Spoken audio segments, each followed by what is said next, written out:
Hello my dear family, তোমরা সবাই কেমন আছো? আশা করি তোমরা সবাই ভালো আছো। আজকে তোমাদের দাদাভাই বাজার থেকে চিকেন আর পাবদা মাছ এনেছিল, সেটাই কিভাবে বানাচ্ছি একটুখানি তোমাদের সাথে শেয়ার করছি। পাশে থেকেও আর অল্প বিরিয়ানিও বানাবো। এখানে দেখো আমি চিকেনটা ভালো করে ধুয়ে নিয়ে নুন দিয়েছি, পেঁয়াজ পেস্ট দিয়েছি, আদা রসুন পেস্ট দিয়েছি, শাহি গরম মশলা দিয়েছি, কাঁচা লঙ্কা পেস্ট দিয়েছি, টক দই দিয়েছি, আর পেঁয়াজ বেরেস্তা করেছিলাম সেটা দিয়েছি, হলুদের গুঁড়ো দিয়ে দিয়েছি, জিরের গুঁড়ো দিয়েছি, ধনের গুঁড়ো দিয়েছি, তেজপাতা দিচ্ছি দুটো। আর এখানে দেখো বিরিয়ানি মশলা দিচ্ছি, সেটা আমি ঘরে তৈরি করা বিরিয়ানি মশলা সেটা দিচ্ছি। আর এখানে দেখো গোলমরিচের গুঁড়ো দিয়েছি, আর অল্প কাশ্মীরি লঙ্কার গুঁড়ো দিব। এটাকে এখন আমি ভালো করে হাতা দিয়ে মিক্সড করে নেব। আর কে কোথায় থেকে ভিডিওগুলো দেখছো পাশে থেকো। আমি আমার স্টাইলে বানাচ্ছি, সবার যার যার স্টাইল আলাদা আলাদা থাকে। এখানে দেখো আমি এখন তেল দিব, তেলটা অল্প অল্প করে পড়ছে। এখন ঢাকনাটা খুলে দিয়েছি, একটু বেশি করে পড়বে, জলদি হয়ে যাবে। এখানে দেখো হাত দিয়ে ভালো করে আমি চিকেনটাকে ম্যারিনেট করব। ম্যারিনেট করে 1 ঘন্টার মতন রেস্টে রেখে দেব। 1 ঘন্টার পর ফিরে আসছি। এখানে দেখো আমি কড়াইতে 50% আলু বয়েল করেছিলাম, সেটাকে আমি ভেজে নিচ্ছি এখন ঢাকা দিয়ে। আর ওই পাশ দিয়ে তেলে আমি তেজপাতা, শুকনো লঙ্কা আর দিয়েছি অল্প শসা আর টমেটো দিয়েছিলাম। ডাল বানাবো, আমাদের ঘরে ডাল রোজ বানাতে হয়, ডাল ছাড়া চলেই না। আর এই পাশ দিয়ে দেখো আমার আলু ভাজাটাও হয়ে গিয়েছে। এখন আমি ডিমটা ভেজে নেব। আর ওইদিকে ডালে আমি অল্প ধনে পাতা কুচি ছিল সেটা দিয়ে দিয়েছি। দেখো আমার ডিম ভাজাটা হয়ে গেছে। এখন কড়াইতে আমি তেজপাতা, শুকনো লঙ্কা, এলাচ, দারচিনি আর লং দিয়ে দিয়েছি অল্প, দিয়ে পেঁয়াজ দিয়ে দিয়েছি অল্প, যেহেতু পেঁয়াজ বেরেস্তা দিব আছে ওইটাতে।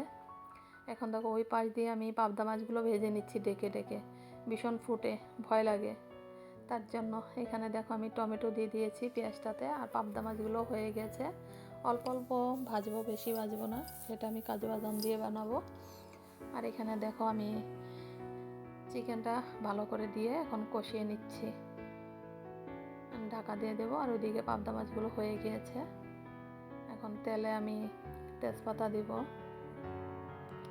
আর জিরে দিব, গোটা জিরে দিয়ে এখানে আমি একটা মশলা করেছিলাম, জিরা, ধনে আর কাঁচা লঙ্কা পেস্ট দিয়েছিলাম, সেটা দিয়ে দিয়েছি।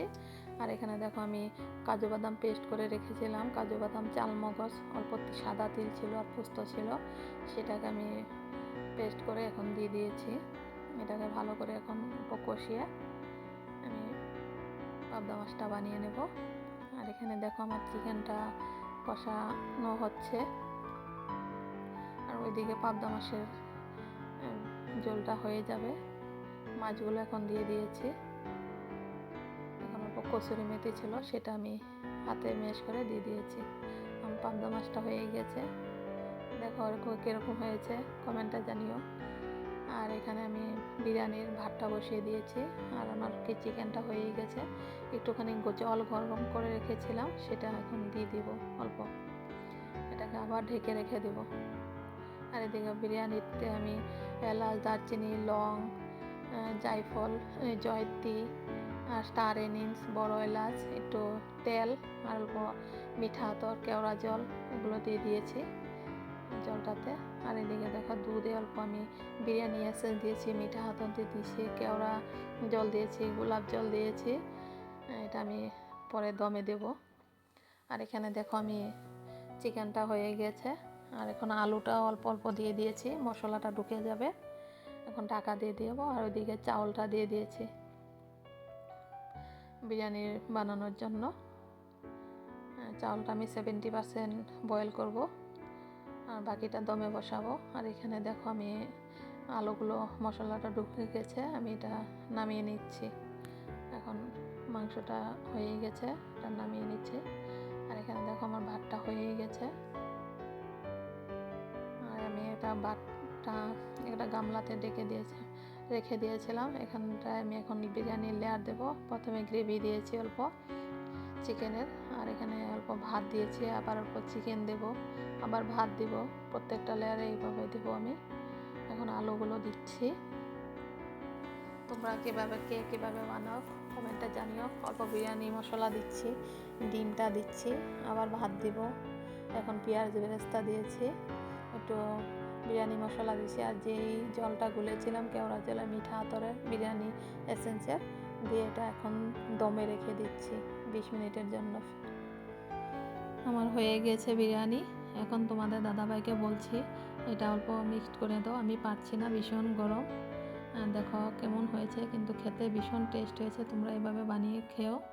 আর তাহলে এখনকার জন্য আসি, ভালো থেকো সবাই, সুস্থ থেকো।